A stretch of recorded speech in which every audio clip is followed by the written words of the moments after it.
Bonjour à tous, je m'appelle Yacine. Je m'appelle Julien. Et nous sommes tous les deux étudiants à Defray. Et aujourd'hui, nous allons vous présenter un atelier pour le Printemps des Sciences. Donc, nous travaillons en collaboration aujourd'hui avec les Petits Débrouillards. Notre atelier aujourd'hui, on parlera des tornades. Dans un premier temps, on va vous montrer une vidéo. Regardez bien et on revient après. Une énorme tornade a traversé l'est de la Roumanie, près de la ville de Călărași, un phénomène météorologique rare dans le pays selon les autorités.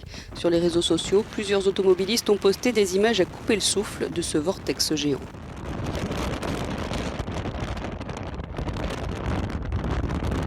Les médias locaux ont rapporté que la tornade avait soulevé un bus dans les airs et l'avait projeté 10 mètres plus loin. À bord se trouvaient 39 personnes, 12 ont été blessées et ont dû être hospitalisées.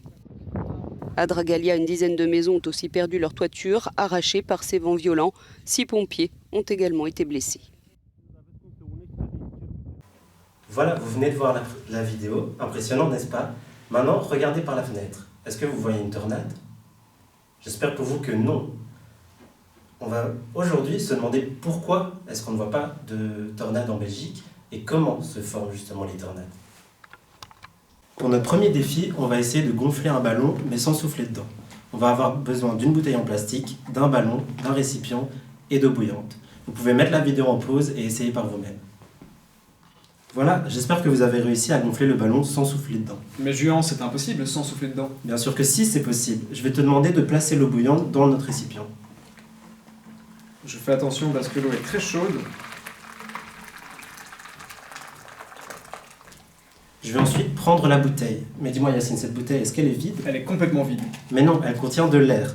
Je vais venir placer le ballon sur le récipient de cette bouteille. Et je vais te demander, Yacine, de placer la bouteille dans le récipient. En plaçant notre bouteille dans le récipient, l'eau chaude va réchauffer notre air. L'air chaud va se dilater, monter dans le ballon et venir le gonfler. Mais Julien, c'est formé de quoi une tornade? Une tornade, c'est des vents. Et on va comprendre, grâce à notre moulin à bougies, comment se forment ces vents. On va venir placer notre bougie dans le petit socle ici. Et Yacine va ensuite allumer notre bougie. On voit que quand la bougie est allumée, les pales du moulin commencent à tourner. Ce qui fait tourner les pales du moulin ici, c'est la bougie qui réchauffe l'air.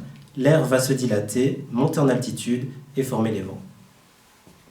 On vient de voir que les tornades, c'était des vents. Mais Yacine, à quelle vitesse ils vont ces vents? Alors justement, on a un petit jeu pour vous aider à visualiser à quelle vitesse les vents d'une tornade peuvent souffler. Alors pour le prochain jeu, je vais vous laisser 5 petites minutes et nous allons compléter ensemble par la suite ce petit jeu. Il faudra replacer plusieurs images dans l'ordre croissant selon la vitesse, donc du moins rapide au plus rapide. Voilà, j'espère que vous avez trouvé la solution. Maintenant, nous allons corriger tout ça ensemble. Alors la première image, celui qui va à 8 km/h, c'est un homme qui court. En seconde, j'espère que vous l'avez trouvé à 60 km/h, c'est une tornade de petite taille. Ensuite, qu'est-ce qui va à 112 km/h? C'est un guépard. Bien joué à ceux qui l'ont trouvé. Suivant à 360 km/h, c'est la voiture de course. Enfin, à plus de 500 km/h, nous avons une grande tornade. Et enfin, qu'est-ce qui va à plus ou moins 900 km/h? C'est un avion de ligne. Voilà, j'espère que vous aurez tout trouvé. On a déjà tous fait un bras de fer. Mais aujourd'hui, Yacine et moi, grâce à un bras de fer, on va essayer de vous expliquer comment le mouvement rotatif d'une tornade se crée. Vous allez devoir imaginer que nos deux bras sont les vents. Si Yacine et moi poussons à la même force, que va-t-il se passer? Absolument rien. Nos bras ne bougent pas. Par contre, si je suis plus fort que Yacine et que je pousse plus fort que lui, nos bras vont se mettre à tourner. Cela nous permet d'expliquer que les vents d'altitude, s'ils vont dans des directions opposées mais à des forces similaires, rien ne va se passer. Par contre, si les vents vont plus vite d'un côté ou de l'autre et sont à des altitudes différentes, un mouvement rotatif va se créer et va mettre le nuage en rotation. On a donc remarqué, grâce à notre bras de fer, que des vents à des forces différentes, des altitudes différentes, mais des directions similaires, provoquaient un mouvement de rotation. On va maintenant vous demander de créer une tornade dans votre bocal et on revient à vous juste après.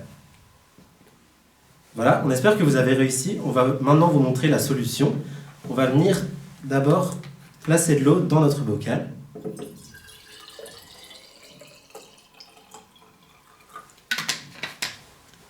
ensuite venir placer un peu de liquide vaisselle et pas trop. Je referme mon bocal et je vais venir créer un mouvement de rotation.